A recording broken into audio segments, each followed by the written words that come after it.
Alright, now what's good, y'all? Today's video, I got a little Q&A on being a self-taught tattoo artist. So let's get it. Question one is, what were my biggest fears when I first started tattooing? So honestly, one of my biggest fears was messing up, but being a self-taught tattoo artist, you're gonna mess up a lot. And it's gonna happen. It's basically, being a self-taught tattoo artist, it's a large part of trial and error. You're gonna do a lot of stuff wrong to get it right, and you gotta go through it. And even then, when I started doing tattoos and getting the hang of some of them, another one of my biggest fears was I was always afraid to turn down clients for tattoo ideas that I didn't like, or that I didn't feel like were good ideas early on, or if I didn't feel like it was enough money for me to do it, I didn't turn people down. So I pretty much, anybody that contacted me, I felt like I had to do their tattoo instead of turn down a tattoo.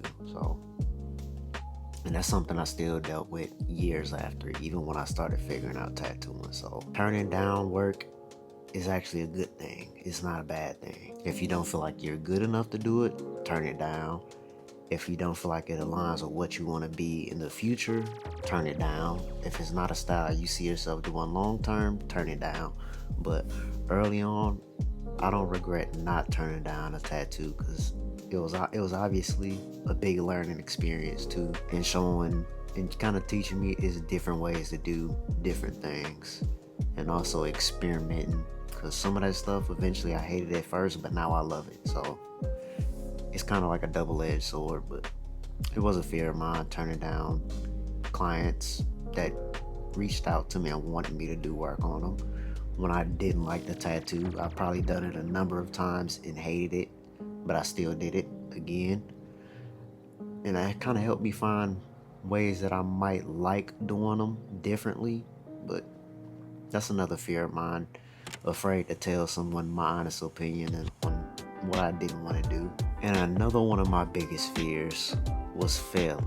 Same as messing up, but failure was different. Like, after a while of doing it, I felt like I couldn't stop. I have to keep going. I already committed this far to doing it, so I have to win.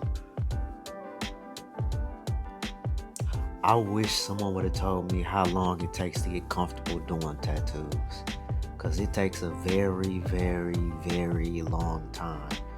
You could do the same tattoo 100 times, and that 101st time doing it, you're still not comfortable doing it. Because it's more to factor in than just, oh, I've tattooed 1,000,000 roses. It's not just a rose. It's not just the way you're doing it. You can do it the same way and it still doesn't feel the same on a different person. You have to factor in skin type, body placement, and all this other stuff.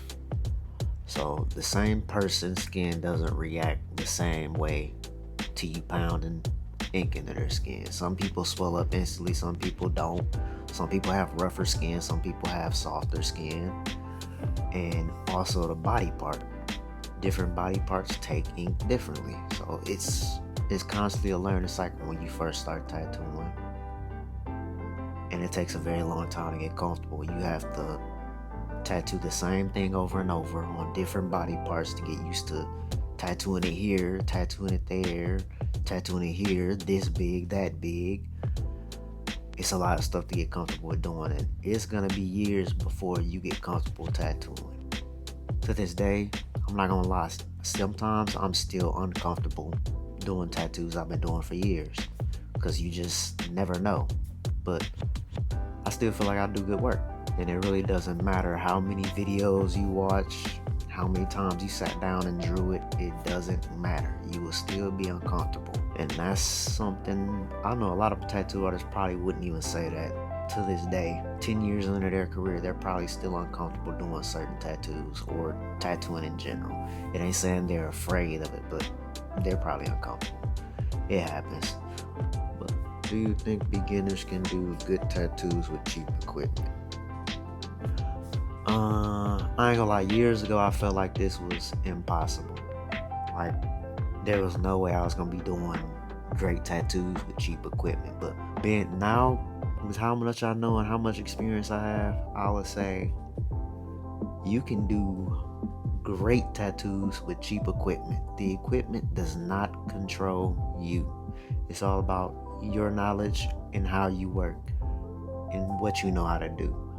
While the equipment is a small part, like small part of it, but you can still do some crazy tattoos with cheap equipment. With all the knowledge I have now and experience and techniques, I feel like I could buy a $20, $30 tattoo machine and make it look like $1,000 piece. Cheap equipment, the cost of the equipment really doesn't matter that much at all. As long as it starts up and it runs consistently, you can do great work with it. But not all cheap equipment. I would never in my life say use cheap ink. Don't use cheap ink. The machine, yeah. Ink, no. Do not cheap out on ink. Do not cheap out on ink. Do not cheap out on ink. And I'll say don't really cheap out on needles either. You have to go to like actual brands and get your needles. Oh, them two things I wouldn't cheap out on. Anything outside of the machine. What is the hardest part about tattooing that people don't talk about? The hardest part about tattooing that people don't talk about is the mental side of it. It's a lot of behind the scenes stuff that people don't see. It's a client reaching out to you about a tattoo and you know nothing about it, so you spend the next couple hours, couple days researching that design. A lot of that research, and then outside of that, even the learning.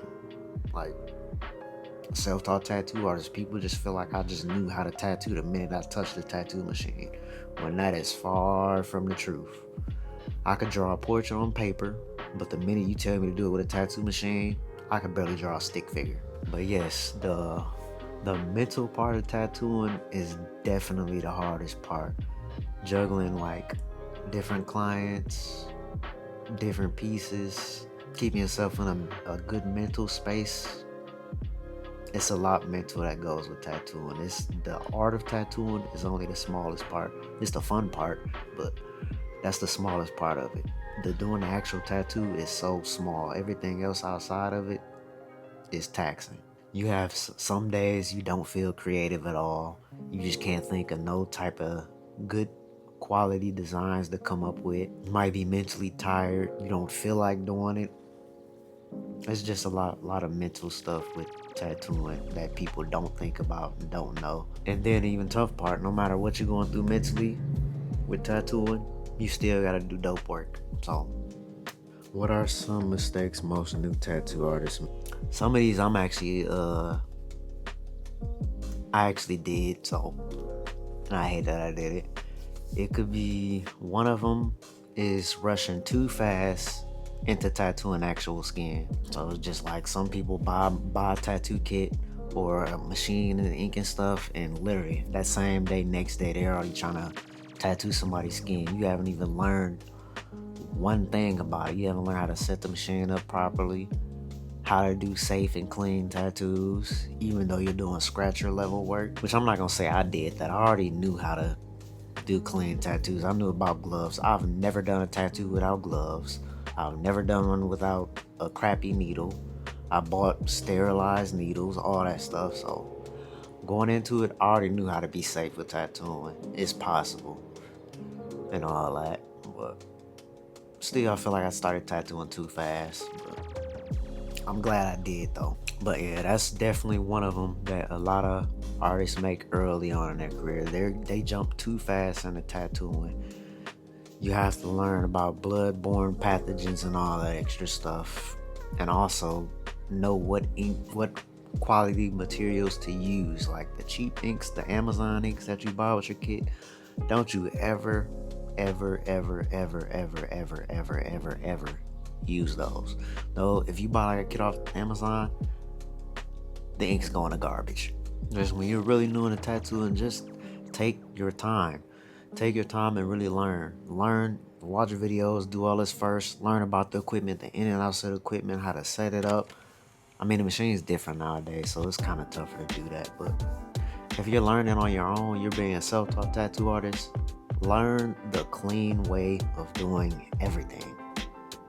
You can do bad tattoos, just make sure they're clean. That's all. What is my opinion on wireless tattoo machines versus traditional setups? I ain't gonna lie, this one was tough for me a couple years ago because the wireless machines have really changed over the past couple years. A few years ago, you couldn't put a wireless tattoo machine in my hand and I would like it. I used to love coil machines. I rarely ever, the only thing I used to use rotaries for was soft shading. That's it. Rotaries sucked for line work, everything else. But like soft shading, wonderful. But now they so advanced, rotaries and them pen style machine, the wireless ones, they so good nowadays and I love them. It's so easy on your hand and all that. So a couple years ago you couldn't pay me to use one, but now that's all I use. I used to be loyal to the coil. I used to build my own coil machines and all that. So nowadays I'll probably never buy a coil machine again. Well, I ain't gonna say it. I might buy one for a video eventually, but if you ask me, the wireless machines are much better. They're more easy to use. Earlier on with the coils, the wires used to get in the way. The old school foot pedal. So if you get like a cheap foot pedal, the shortages in it. Oh my God, it's just so much. It used to be so much with tattooing with the old school wired machines, the power box, the cables all over the place. You have to stretch the cables. It might rip out the power supply, all this extra stuff. Now, I could do a tattoo outside if I wanted to with minimal to nothing. And it's wonderful, but I never do it though. But I like wireless now. I love wireless. I still remember where I came from though. I came from wired machines. I started with coils. I still love the sound of coils, but I don't miss the weight. 7. Do I still get nervous before a tattoo session? I wouldn't say I really get nervous now. I get excited though, but I definitely be excited. I love tattooing. I love doing different tattoos that fit my style. I like making my clients happy and I like doing good work. Sometimes I might get a little nervous, but it's not like a bad nervous, like, oh, I don't think I'm gonna be able to do this. I know I'm gonna be able to do it, but it's more like a happy nervous, like I can't wait to start. I feel every tattoo feels like a little bit of leveling up, if that makes sense. And that's the end of my Q&A. If you like these type of videos, feel free to comment any questions you want me to answer. I'll save all the questions, and the next time I do a Q&A video, I will definitely use your questions and answer them. So if you like this, let me know. If not, I'm just gonna keep coming with videos. Peace.